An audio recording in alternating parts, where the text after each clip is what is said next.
Salut et bienvenue sur Innovation Spark. Aujourd'hui, je vais te raconter l'histoire du médecin Ignaz Semmelweis qui est totalement dingue.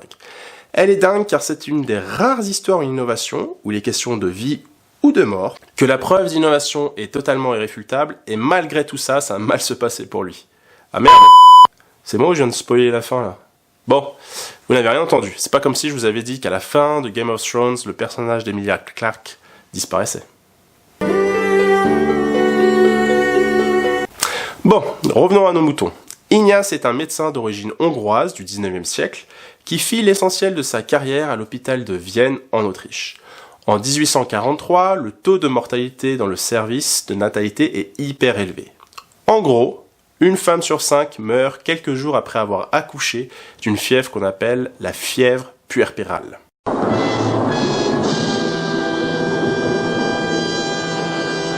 À l'époque, on ignore ce qui provoque cette fièvre, et rien ne réussit à réduire ce taux de mortalité.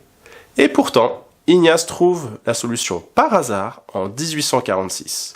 Son collègue médecin et ami de longue date se retrouve atteint d'une fièvre mortelle après s'être entaillé la main avec son scalpel. Ignaz se rend alors à l'hôpital sur son lit de mort, et il y fait une observation clé. Et ça, c'est hyper important. En gros, il constate que son ami souffre des mêmes symptômes que les femmes enceintes. Et là, bam! Pour lui, tout est clair. Ce sont les médecins qui contaminent les femmes enceintes, avec des microbes qu'ils transportent depuis la salle de dissection jusqu'à la salle d'accouchement. Ah oui, j'ai oublié de préciser qu'à l'époque, les médecins faisaient des dissections entre 2 accouchements. Pardon? Tu me demandes s'ils se lavent les mains avant de s'occuper des femmes enceintes? Ah, t'es très drôle. Bon, revenons à Ignaz. Très vite, il trouve une manière simple de valider son concept. Se laver obligatoirement à la javel avant d'entrer dans les salles d'accouchement. Cette règle produit un effet immédiat. De mars à août 1848, 0 décès. Et ça, grâce à simplement un lavage de javel. Fier de cette découverte, Ignaz s'empresse de communiquer au monde entier et à tous ses confrères.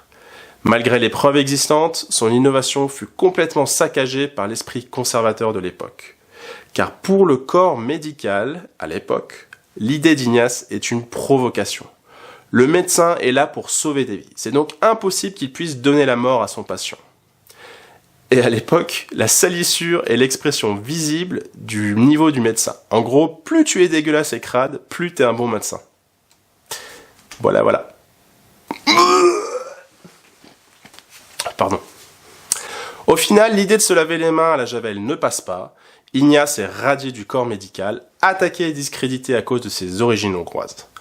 Il luttera 1 an de plus pour essayer de faire passer son idée, mais en 1850, ayant perdu tout espoir, triste et déçu, il quitte Vienne pour Pest sans prévenir ses amis les plus proches. Non! Ouais, je sais, c'est triste. Surtout que l'on est 20 ans avant la découverte des microbes par Pasteur. Donc à l'époque, dans chaque pays environ, c'est en gros 900 000 naissances par année. Donc on aurait donc théoriquement pu sauver plus de 4 millions de femmes entre-temps grâce à Ignaz. Non! Qu'est-ce que l'on peut retenir pour nos affaires d'innovation? Premièrement, il faut comprendre qu'une innovation de rupture, donc celle qui change les règles du jeu, est toujours vécue par la société comme une provocation, une insulte. Et cela peut entraîner des réactions vives. Tu penses que ces réactions, que ce qu'on a vu avec Ignaz, sont celles d'un ancien temps? Repense à l'arrivée du peer-to-peer avec Napster, où tu pouvais rester plus longtemps en prison après avoir téléchargé une musique qu'un violeur. Repense aux chauffeurs de taxi à Paris qui caillassaient les clients des VTC et d'Uber, et même ceux qui n'étaient pas clients. Et on se rend compte qu'au final, c'est vraiment simplement la nature humaine qui se répète. Et plus tu as des réactions vives, plus tu tiens une innovation de rupture. Donc ça, c'est le premier point. Deuxièmement, il faut avoir conscience qu'une innovation est floue au début, même pour son créateur. On sait que l'on tient quelque chose, mais on ne peut pas l'expliquer rationnellement. Ignaz, au final, a découvert les microbes à 20 ans avant Pasteur. Il sait que ça marche, mais il ne peut pas l'expliquer. Et lorsque James Dyson fait son premier cyclone d'aspiration au carton, il sait que ça fonctionne, mais il est incapable d'expliquer à ce moment comment ça marche. Et de ce fait, l'innovation est très vulnérable aux agressions extérieures et n'importe quel argument peut la balayer. D'où l'importance de la protéger jusqu'à un certain niveau de maturité, sous peine de voir le bébé tué dans l'œuf.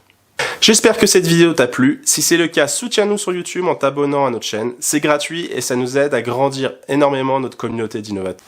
On se retrouve dans 2 semaines pour la prochaine vidéo. Et n'oublie pas, chaque révolution commence par une étincelle. Salut!